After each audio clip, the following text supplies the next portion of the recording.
जय श्री कृष्ण। आप सभी का हमारे YouTube चैनल पर हार्दिक स्वागत है। आज की इस वीडियो में आप सभी जानेंगे भाई दूज पर्व की सही तारीख, इसके पूजन का शुभ मुहूर्त और साथ ही जानेंगे इसका महत्व। तो आइए जानते हैं। साल 2024 में भाई दूज की तारीख को लेकर लोगों के मन में असमंजस बना हुआ है। तो हिंदू पंचांग के अनुसार भाई दूज यानी द्वितीया तिथि का यह पर्व 3 नवंबर दिन रविवार को मनाया जाएगा। ऐसे में आइए जानते हैं कि द्वितीया तिथि का प्रारंभ कब से हो रहा है। तो द्वितीया तिथि का प्रारंभ हो रहा है 2 नवंबर शनिवार रात 8:23 से और द्वितीया तिथि का समापन होगा 3 नवंबर रविवार रात 10:05 में। इस दिन सूर्योदय होगा सुबह 6:37 में और सूर्यास्त शाम 5:43 में। ब्रह्म मुहूर्त का समय रहेगा 5:01 से लेकर 5:49 तक।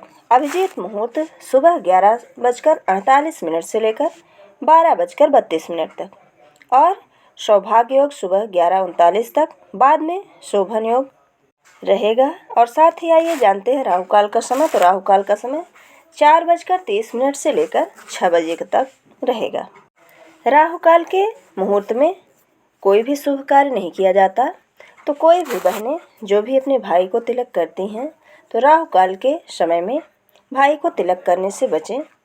अब आइए जानते हैं भाई को तिलक करने का सबसे अच्छा शुभ मुहूर्त। तो दोपहर के समय 1:10 से लेकर 3:27 तक। विजय मुहूर्त दोपहर 1:54 से लेकर 2:38 तक रहेगा। इन दोनों मुहूर्तों में भाई को तिलक करना बहुत ही शुभकारी और शुभ फल देने वाला रहेगा। पौराणिक मान्यता है कि अगर बहनें शुभ मुहूर्त में भाइयों को तिलक करती हैं तो भाइयों की उम्र लंबी होती है और भाई बहन दोनों के जीवन में सुख समृद्धि का वास होता है। भाई दूज का त्यौहार हर साल कार्तिक महीने के शुक्ल पक्ष की द्वितीया तिथि को मनाया जाता है। इसे यम द्वितीया भी कहते हैं। इस दिन बहनें अपने भाइयों को तिलक लगाती हैं और उनकी लंबी उम्र और खुशहाली की कामना करती हैं। यह त्यौहार भाई और बहन के अटूट रिश्ते का प्रतीक है। भाई दूज पर्व पर सुनी जाने वाली पौराणिक और प्रचलित कथाओं का। तो आइए सुनते हैं। पौराणिक मान्यता के अनुसार यमुना ने इसी दिन अपने भाई यमराज की लंबी आयु के लिए व्रत किया था और उन्हें अन्नकूट का भोजन खिलाया था। कथा के अनुसार यम देवता ने अपनी बहन को इसी दिन दर्शन दिए थे।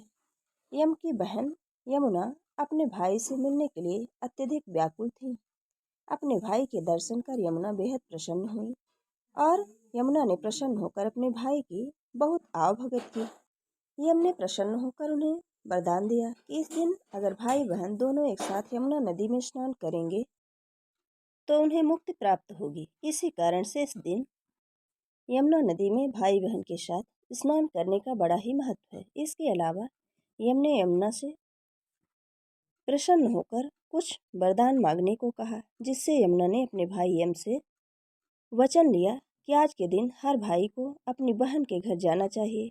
तभी से भाई दूज मनाने की प्रथा चली आ रही है। भाई दूज पर एक अन्य पौराणिक कथा सुनने का भी प्रचलन है, जो इस प्रकार से है कि भगवान श्री कृष्ण नरकासुर का वध करके भाई दूज के दिन ही वापस द्वारका लौटे थे। ऐसे में उनकी बहन सुभद्रा ने भी अपने भाई का स्वागत फल फूल मिठाई और दियों को जलाकर किया था। इसके अलावा सुभद्रा ने भगवान श्री कृष्ण का तिलक करके उनके दीर्घायु की कामना की थी। अब आइए सुनते हैं भाई दूज पर सुनी जाने वाली एक अन्य पौराणिक कथा, जिसके अनुसार एक बुढ़िया माई थी, उसके 7 बेटे थे और एक बेटी थी। बेटी की शादी हो चुकी थी। जब भी उसके बेटे की शादी होती, फेरों के समय एक नाग आता और उसके बेटे को डस लेता। बेटे की वहीं मृत्यु हो जाती और बहू विधवा होती। इस तरह उसके 6 बेटे मर गए। 7वें बेटे की शादी होनी बाकी थी। इस तरह अपने बेटों के मर जाने के कारण बुढ़िया माई रो रो कर अंधी हो गई थी। भाई दूज आने को हुई तो भाई ने कहा कि मैं बहन से तिलक कराने जाऊंगा। माँ ने कहा ठीक है।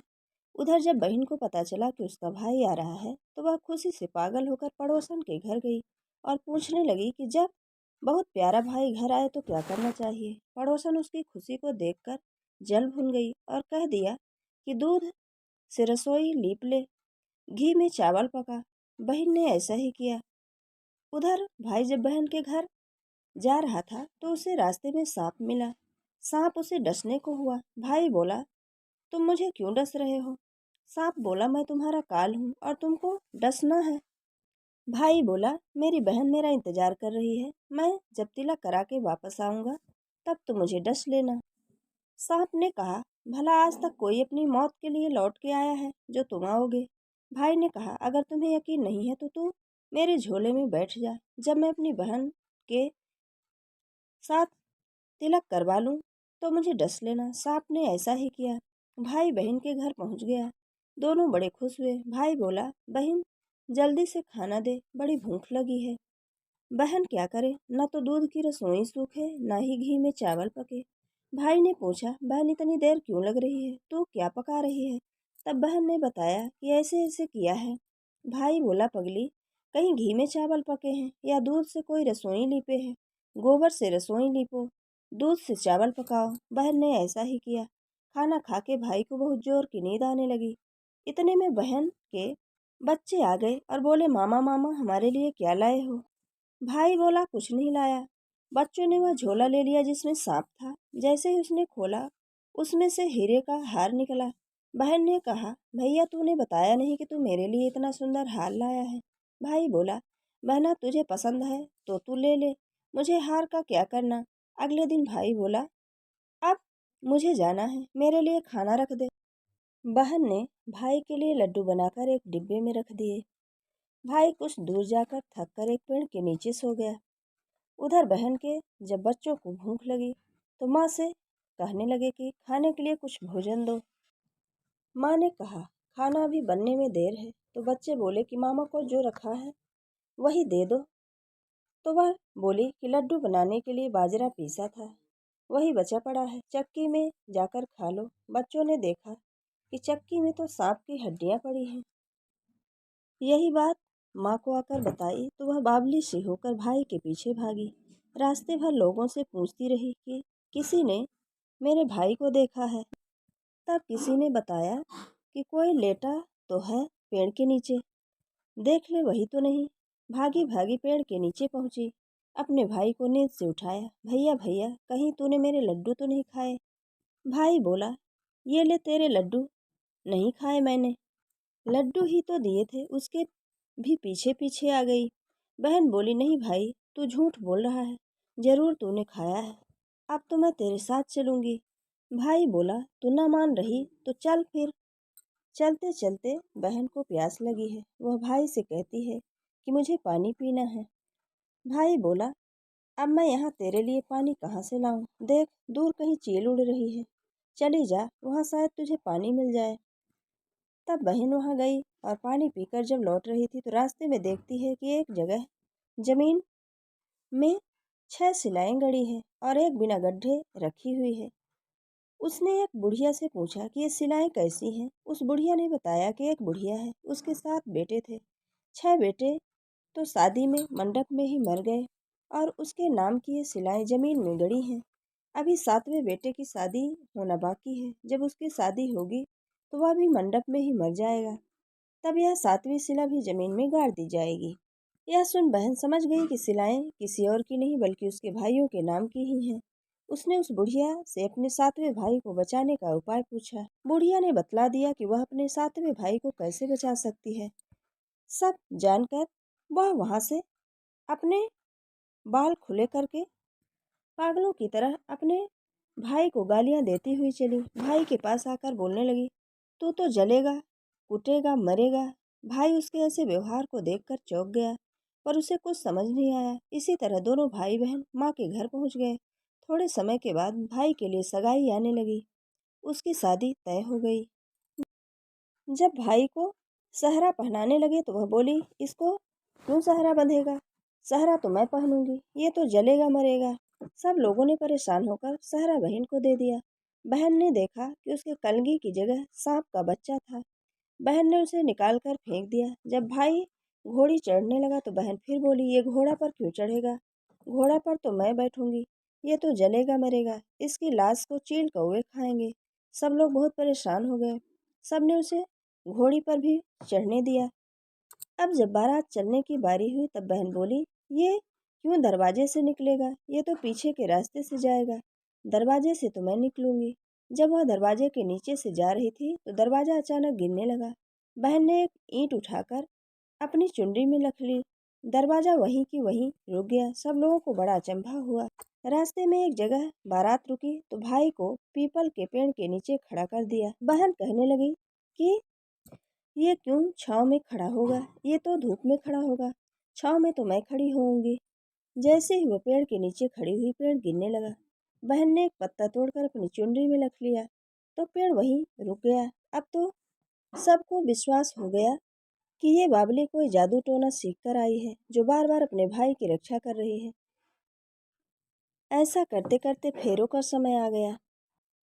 जब दुल्हन आई तो उसने दुल्हन के कान में कहा, अब तक तो मैंने तेरे पति को बचा लिया, अब तू ही अपने पति को और साथ ही अपने मरे हुए जेठों को बचा सकती है।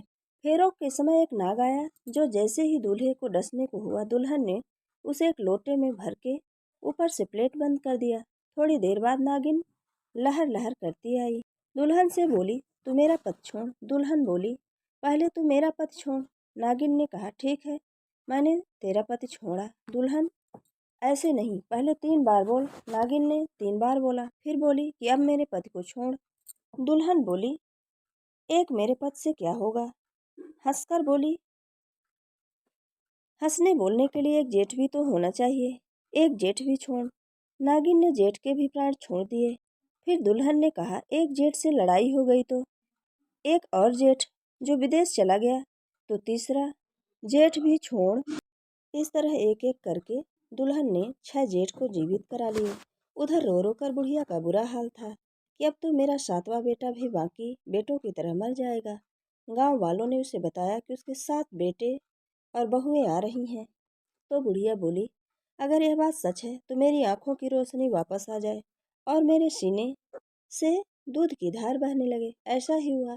अपने सारे बहू बेटों को देखकर वह बहुत खुश हुई। बोली, यह सब तो मेरी बावली का किया है, कहाँ है मेरी बेटी। सब बहन को ढूंढने लगे। देखा तो वह भूसे की कोठरी में सो रही थी। जब उसे पता चला कि उसका भाई सही सलामत है तो वह अपने घर को चली। उसके पीछे पीछे सारी लक्ष्मी भी जाने लगी। बुढ़िया ने कहा, बेटी पीछे मुड़ के देख, तू सारी लक्ष्मी ले जाएगी तो तेरे भाई भाभी क्या खाएंगे। तब बहन ने पीछे मुड़कर देखा और कहा, जो माँ ने अपने हाथों से दिया वह मेरे साथ चल, बाद बाकी का भाई भाभी के पास रहे। इस तरह एक बहन ने अपने भाई की रक्षा की। ये थी भाई दूज पर सुनी जाने वाली पौराणिक कथा। अगर हमारा ये वीडियो आपको अच्छा लगे तो लाइक ज़रूर करें और मित्रों के बीच में शेयर करना बिल्कुल ना भूलें। जय श्री कृष्ण। धन्यवाद।